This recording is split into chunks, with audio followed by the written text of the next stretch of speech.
Hi team, welcome to the Escape Podcast for Star Wars The Old Republic. This week we're going to talk about Nightpony. This week we're going to talk about Nightpony mode operations. We'll let you know which are easy, which are hard, and why you might want to be doing some this summer. We'll also talk a bit about Nerdtacular and the other fun stuff going on in our guild, Alea Iacta Est.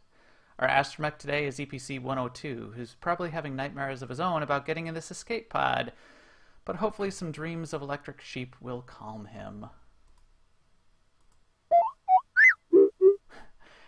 With me as always is Seema. Hi Seema, what's up?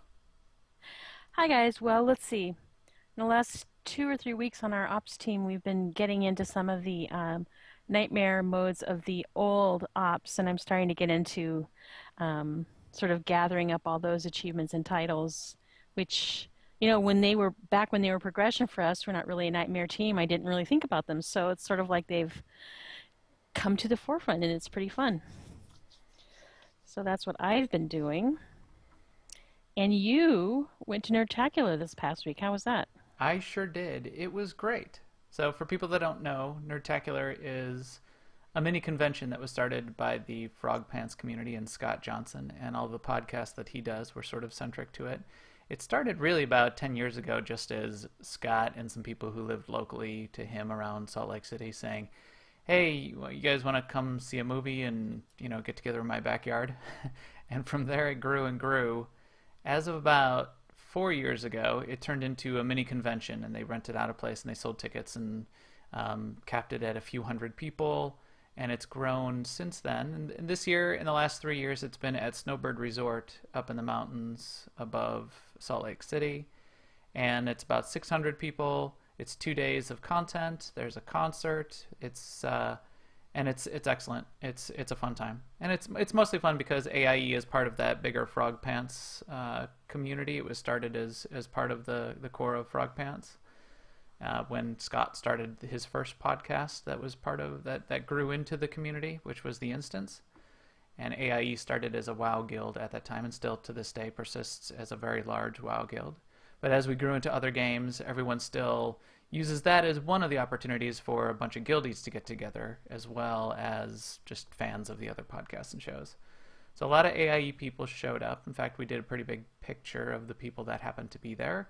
We'll have to post that somewhere. Oh, And yeah. I had a great time. A lot of our Star Wars people. There were a few Star Wars people there. I wish there was more, and we'll have to sort of promote it next year more and get more of us out there. But we did have Kazric was out there, and Corley and Davis and a handful of other people, old and new Star Wars AIE guildies were out there, so that was fun. And I really like going out there too because I go for a lot of runs up in the mountains, which is one of the things I like to do. So every morning I was out there at 7:30 in the morning doing some of the mountain trails or just the road up past the town of Alta.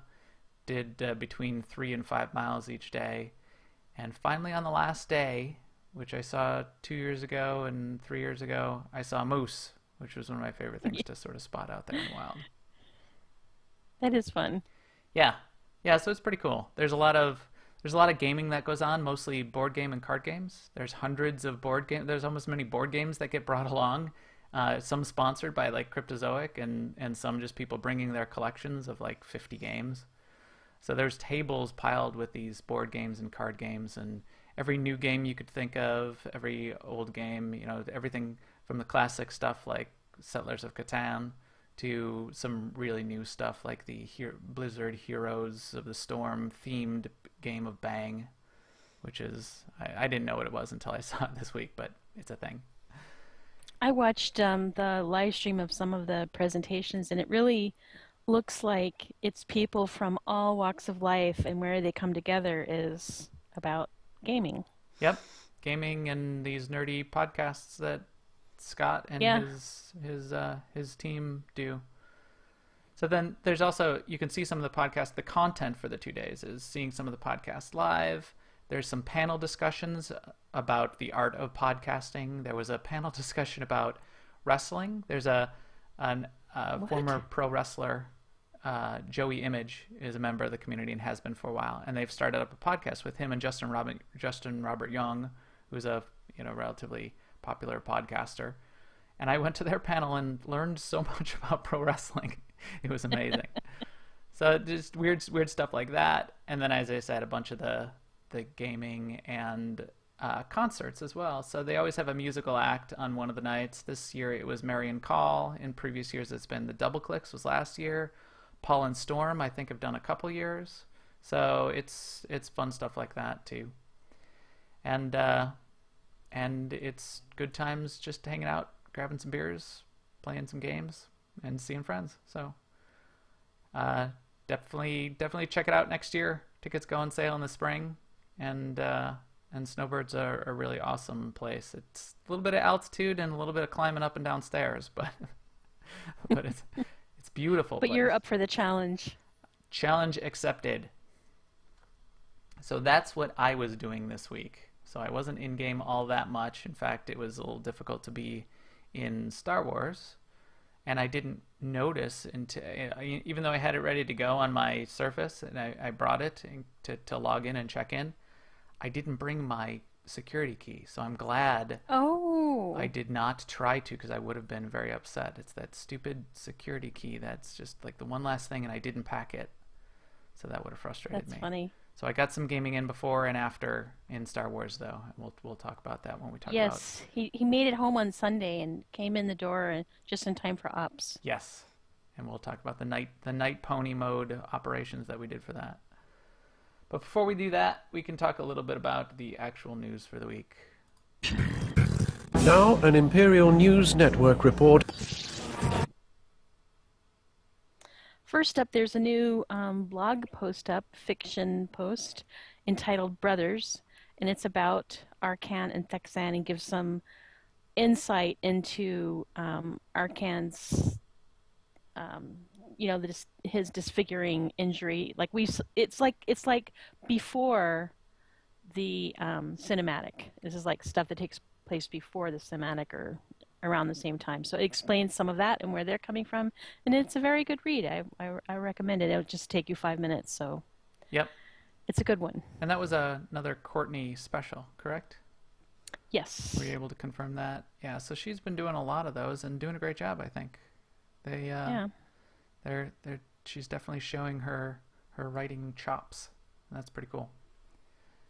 We also are getting lots of reports, and there's some discussion threads on the forums, just cleaning up the last couple issues that people happen to see. But a lot of people are running Windows 10 and running Star Wars: The Old Republic on Windows 10 and having a lot of success. I guess it's running pretty smoothly. It's going pretty good. It sounds like it's the water's fine. So go ahead and jump in, and I'll be jumping in this week. I certainly didn't do it while I was out of town over hotel Wi-Fi. But so you're not going to wait for 10.1 or anything like that? No, I will not, because the way it actually works, 10.1 is probably already what you're running. So they've been been adding updates already, and they're going to continue to do that. So it's going to be more like it's going to be more like how browsers are all updated these days, where you just keep getting updates and patches, and how Google's Chrome has been working, and even IE10 has been working, and how apps work on your phone. How the apps just keep downloading updates all the time. That's how Windows is going to sort of be moving forward, it sounds like. I'm kind of anxious to do it myself, but I never went to Windows 8, so I fear the new interface a little bit because I'm still on Windows 7, and I don't like change and stuff like that, but I want to. That's a good word, anxious. So we use the word anxious to mean I'm anticipating it in a positive way. But I know I think it was an old Russian programmer that I used to work with who was great and had a lot of good sayings. I told my kids one earlier this week. I'll mention, but I used to say, oh, I'm anxious to go out to lunch with you, and he would say, why do you have this angst over that? Why do you fear Yes.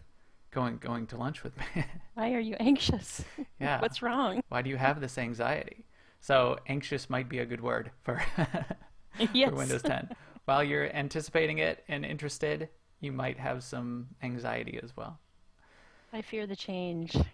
So my favorite saying that he used to have was, and this was way back in the early 90s when I first started programming, but we'd be doing something really hard in development, and he would say, this is difficult as finding black cat in dark room, especially when the cat is not even there." And then he would say, "Now it's time for smoking." And he'd go outside and have a cigarette. He was awesome. I got to track that guy down. Also in the news, PvP has a couple news items floating around. I guess there were still some remaining issues with getting the Nexu mount, and in theory, now it's all fixed. They sort of like took it away from people they didn't mean to take it away from, and hopefully they've got it out to everybody. And then there was also a side thread. I haven't done any ranked PvP, but I guess the ranked PvP weekly is awarding a ton of the season tokens, the special PvP tokens that you get that allow you to buy season rewards for tiers above where you finish in the ranked standings for ranked PvP. And it's awarding 50 of those tokens. And what they're saying is, yes, that's intended. We intended the weekly to get, if you get in there and do the ranked PvP weekly, that you will get a bunch of these tokens. So that'll allow you, if you finish, say if you finish at the lowest tier and you're only getting the PvP crystal, that you might be able to build up enough of these tokens to buy a weapon even though you didn't attain that tier of ranked PvP, which is a pretty cool addition to the PvP system. And this just in, the nightlife event is still going. Yes, the nightlife event is still going. So get out there and lose some credits. Yeah. Yes, get out there. In guild news, our ops teams are still cranking along. As Seema said, our Lords of Light, LOL, operations team is still cranking through content. And we did some Nightpony mode operations this week. We did not finish it because we started late, but we did most of Nightmare, Scum, and Villainy, and we'll talk about that. And our SUP operations team is continuing to operate on Wednesday nights, and our Soldiers of Light, is that what yeah, Soldiers of Light, SOL. Our Republic Ops team continues to operate on Monday nights. So check out those forums. Those are run by a couple guildies. Sten, one of our officers, runs the Monday night Republic team, and Arvashet runs the Wednesday night Imperial team. And I think they may each have an opening. So if you're interested in joining an ops team, you could jump in with those guys.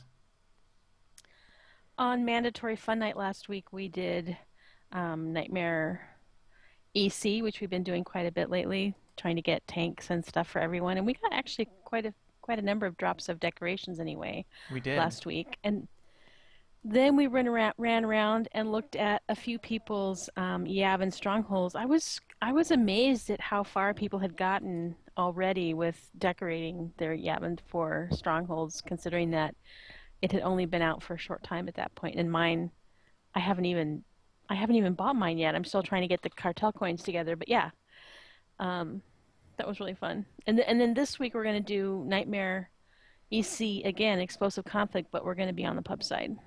Yeah, we like to switch it up and give the pub side some chance, give our Republic alt an opportunity to get out and get exercise.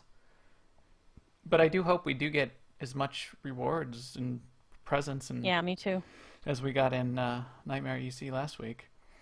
I think we got both Stormcaller and Firebrand decorations, the big holographic decorations. Yep. We got at least one, if not two, of the tank mounts. We got the Praxon Fraxa. Oh, that's right. I forgot we got that. That drops off a Kephis. Yeah. I want one of those. It's like sleek and red. Yes, I do have one. That is pretty cool.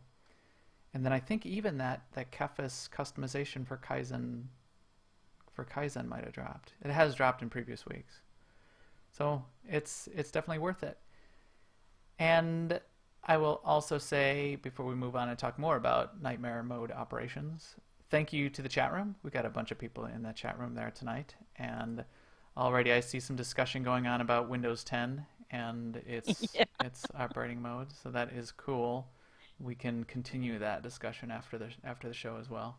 We can talk all about Windows 10 and my time, my 13 years spent working at Microsoft, if people are interested. But with that, I think we can go ahead and talk about our segment for the week, which is Nightpony Operations, and I'll talk about what that means. I have a bad feeling about this. Oh, I have a bad feeling about this. I got a bad feeling about this.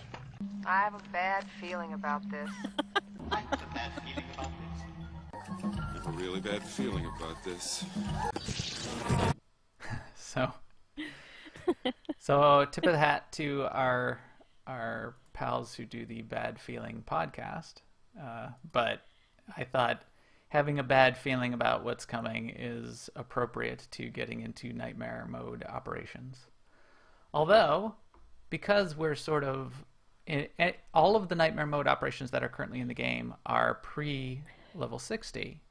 The Temple of Sacrifice and the Ravagers do not have nightmare mode operations currently. So if we say nightmare mode operations, we're doing Dread Fortress, Dread Palace, and all of the old ones that are older than that.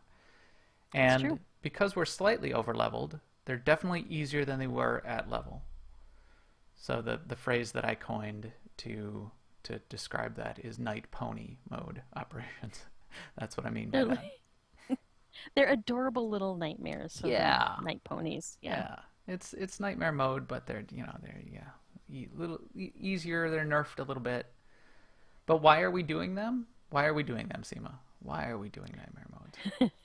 We're doing them for titles, for mounts. In a couple of cases, there's pets, and some of them are still challenging and fun. Yes. So we haven't seen all of the. I didn't do all of the nightmare mode operations at level, and had never even stepped in some of them. So there's new mechanics that you may never have seen. So you get the chance to check those out and see what those are like, and imagine what a pain in the ass they must have been at level, like we did last night in Scum and Villainy, which we mostly one or two shot most of the bosses as soon as we learned what we needed to do. You don't have to do the original strategies that you had to do at level, which were much more difficult.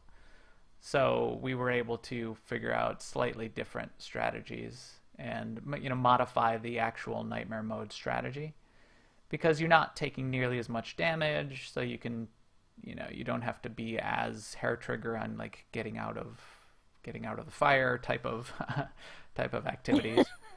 Right. So when we were in Scum and Villainy, if we were doing a fight that we'd never done on Nightmare, we'd try it once without reading anything. If that didn't work, then we'd like skim something and go, we don't need to do that. Right. And then we go, well, maybe we should add, that one thing back in. Yeah, exactly. Then maybe we do need to. All right, fine. We'll put people up there and we'll go shoot the. Go shoot the snipers, because apparently, if you don't shoot the snipers on that, what's the third fight? Oh, damn it! If you hadn't asked me, I would have known. What the hell is his name? It's one where Hermes from Futurama is the Beastmaster boss. With his Jamaican accent. Anyway, the snipers appear up above, and if you don't kill them by the time the next round the snipers spawn, well, then these turrets pop up and they just one-shot everybody. So apparently we can't just cheese that activity. Cannot ignore the snipers. But I guess let's start at the beginning. So Eternity Vault. We've been doing Nightmare Eternity Vault for a while. I think we were even doing that at 55. Yeah, and we started. We did that a lot on Mandatory Fun Night, because it's very, very easy to do now. We even did that one at level. I think you and I did that one at level. We might have. I think we did. I love Eternity Vault. It was my first operations that I did in SWTOR, and I love how when you ride the speeder, you get to see the instance kind of spool by, as you ride through, and I like it. But anyway, the title you get if you do Nightmare Eternity Vault in under 2 hours is The Infernal. So, like, if it was me, it would be Seema, The Infernal. Yes, and I do see you wearing those titles on a regular basis. You're a title wearer. I don't tend to wear titles, but what do you have on you now? The Master Artisan. Huh. Yeah, Not sure I what was that looking means. at the difference. Well, maybe I should just say this, the difference in titles, like there's character titles and there's legacy titles. And the ones we're talking about that you get in operations and stuff are for the most part character titles, which means they occur on the same line with your name. And the legacy ones are the ones that occur on the second line under your name. So like right now Ah, I'm Seema Zing, Unseen Assailant, and then under that it says the Master Artisan. And the legacy titles tend to be more things like based on rep and stuff like that that are account wide or at least legacy wide. Um, so like I can be the Master Artisan on any of my characters, but I can only be Unseen Assailant on those characters that have actually gotten that particular uh, boss fight down. I'm gonna. That's pretty interesting. See, I learned something today. I I did not know that differentiation in between the titles. I'm gonna have to look deeper into titles. I never paid that much attention to titles. Um, but there are a lot of cool ones out there. So the Infernal off Eternity Vault, and Right. then those mounts that you get in there are pretty cool. Yep, the Dessler Avenger for hard mode or nightmare mode SOA, and the Tursa Elite, which can drop off of probably uh, I think the Tursa Elite can drop here or in Karaga's Palace in a number of situations, and also even in Kaon Under Siege hard mode, Hmm. maybe.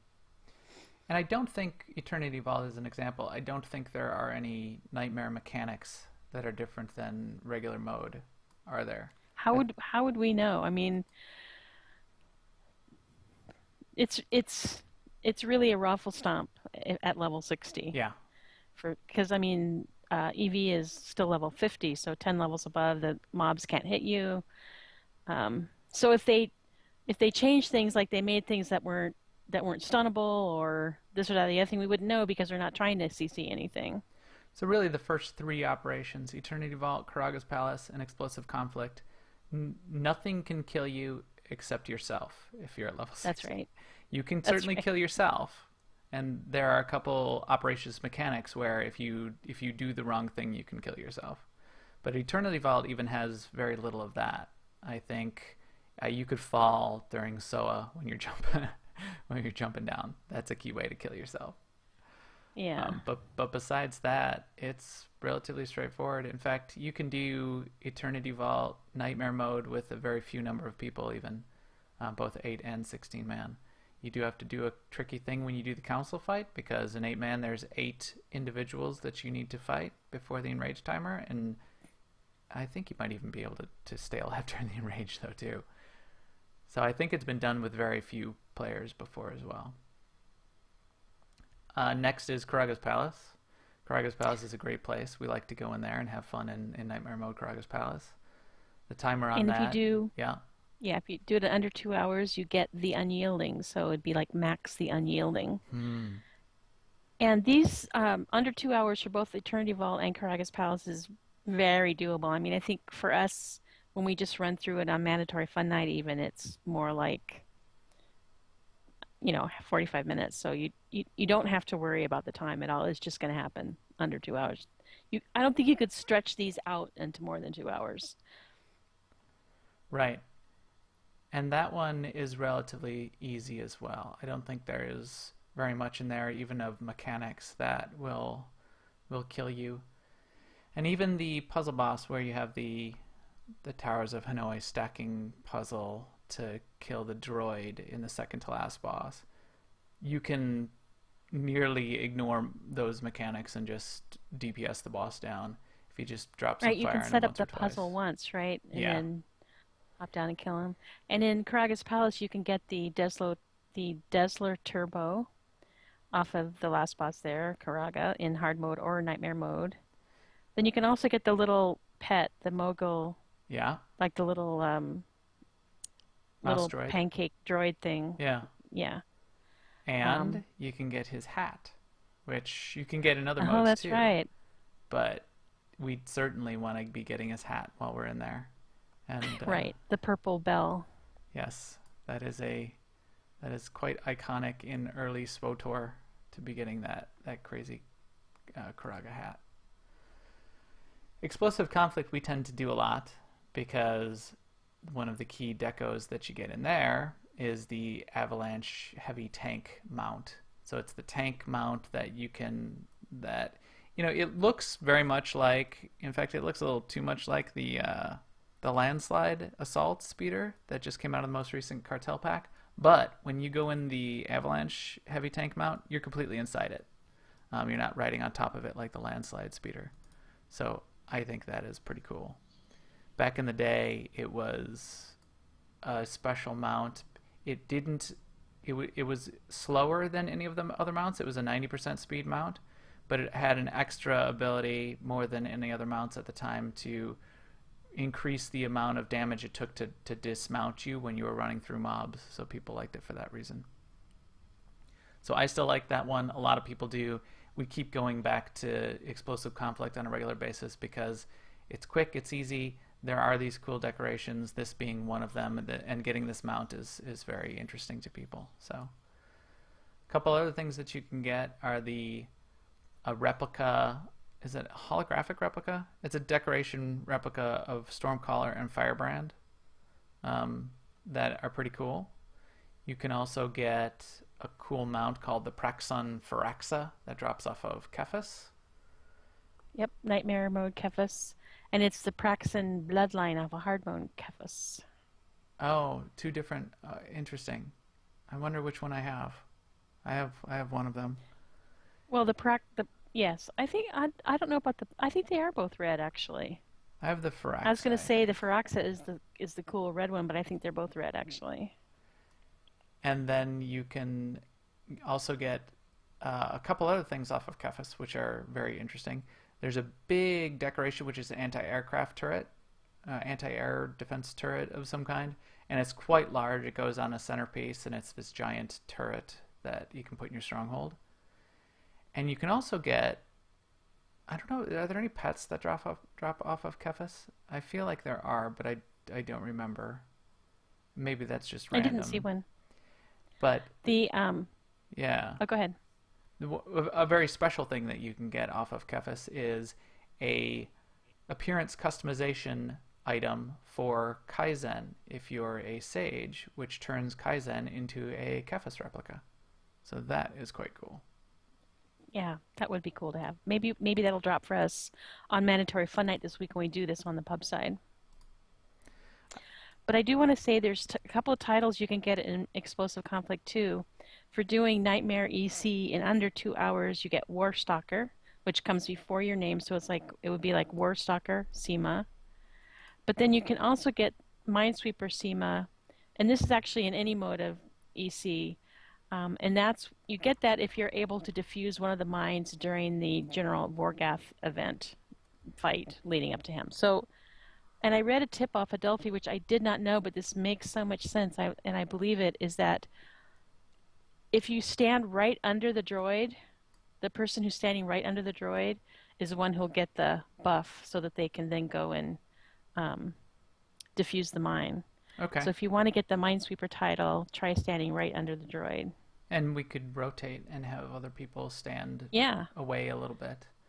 Although because we thought it was like if you got the killing blow or if you had the lowest threat or the highest threat or your whatever, and it never seemed to really play out that way. But yeah, if you're standing under them, makes sense. Now that is one of there are a couple fights in there. The mine sweeper, the mine event in particular, where it's easy to kill yourself. Yeah. And that's by either stepping off into the minefield in any of the red squares. And the red squares in Nightmare mode, the green squares turn red behind you as you go. And the giant droid has a knockback. So if you position yourself poorly, you can get knocked back by that droid and get blown up in the minefield. And that minefield, no matter what your health or level, is an insta-kill. And in Nightmare mode, his cleave won't hurt you, but his knockback will kill you. So I just stand in front of him, and because I don't want to get knocked back, and I don't care if he cleaves me. Right, exactly. That'll change though when it's level 65 again. It sure will. We'll have to get better at, more precise at our positioning anyway. It'll go back to being a nightmare and not a night pony mode. Yes. A night grown-up horse mode.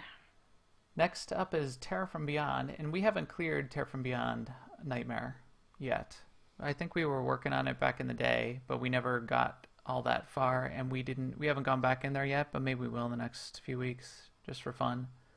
Yeah, what do you get off of Terra from Beyond Nightmare? So the title that you get for Nightmare TFB in under 2 hours is From Beyond, so it would be like Max from Beyond. If you clear TFB in any mode, you get red rhombus, so it's like SEMA, red rhombus. If you defeat the dreadful entity in Terra from Beyond, which is a secret boss that you have to do some rigmarole to summon him, that involves killing Dreadtooth a number of times, who's the world boss in Section X, then you get the title Dread Slayer, so it'd be like Dread Slayer Max.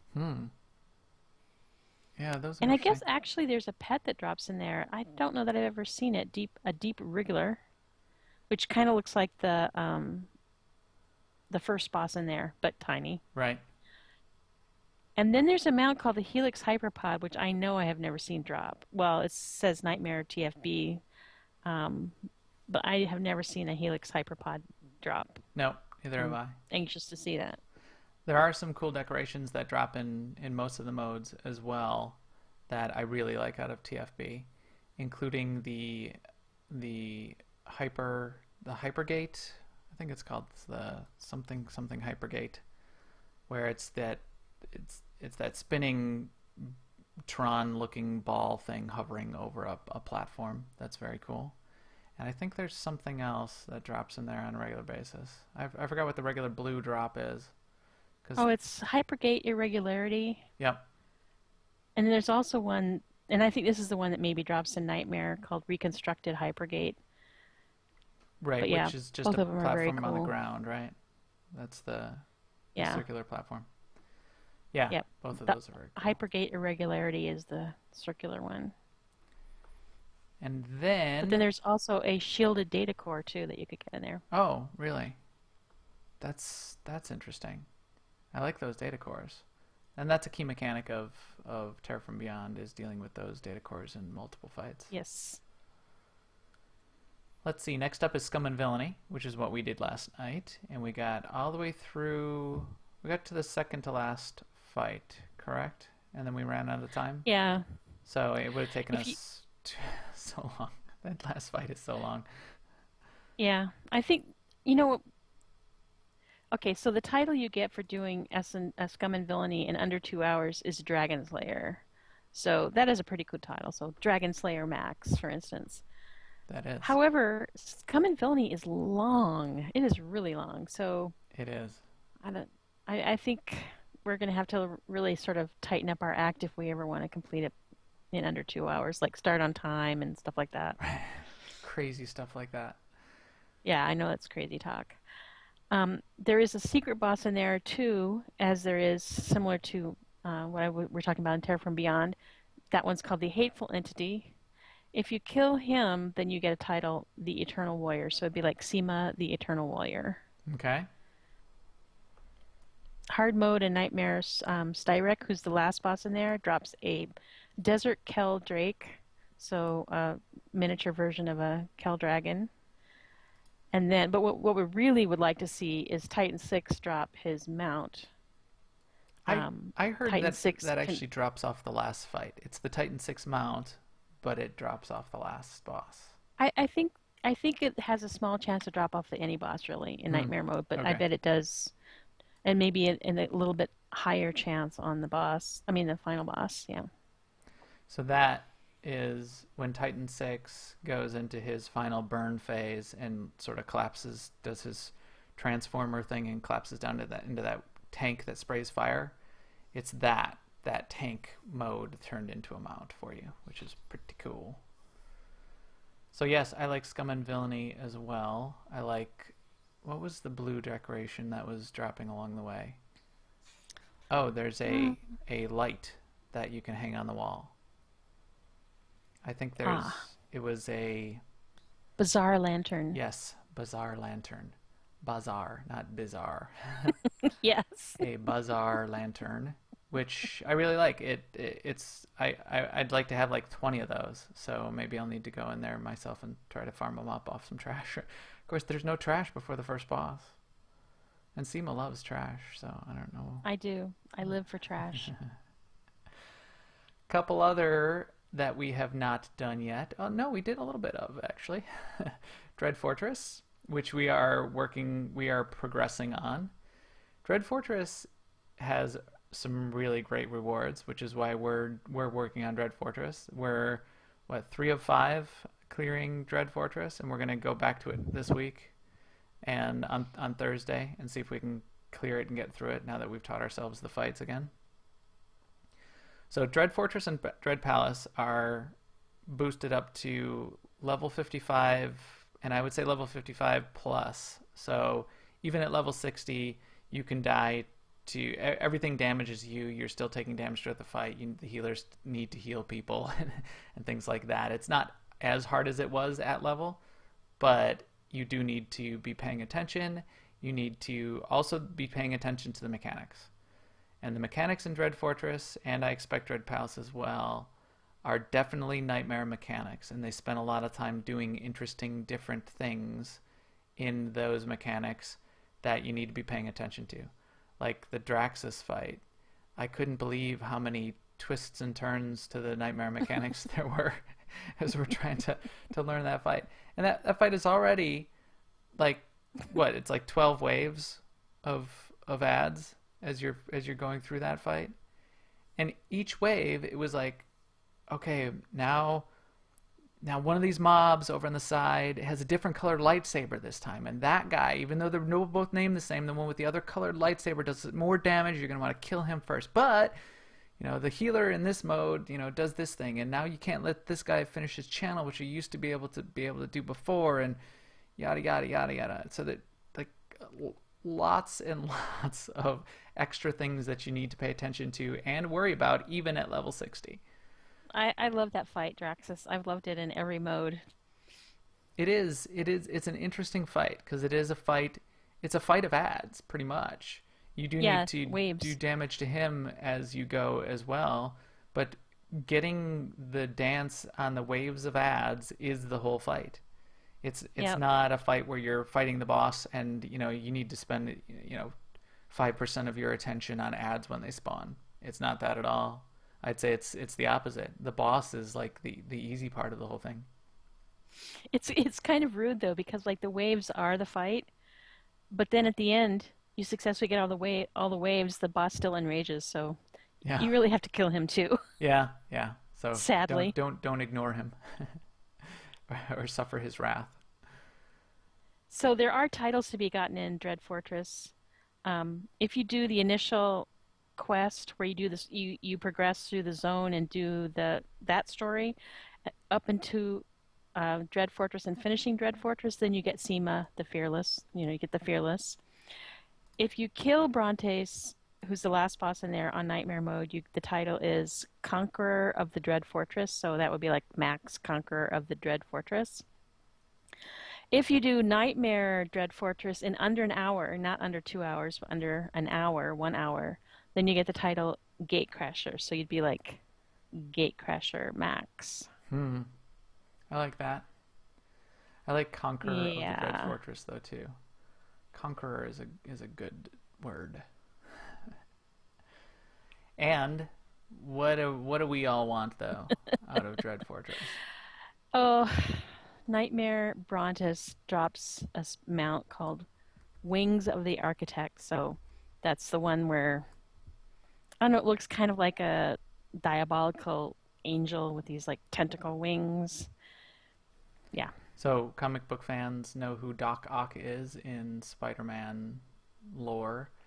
It looks like a version of Doc Ock tentacles coming out of your back, and it acts sort of as a jetpack, so it hovers you off the ground. So it's the 4 tentacles coming out, the tentacles that Brontes is using throughout her fights, and they're used as decor almost throughout the place.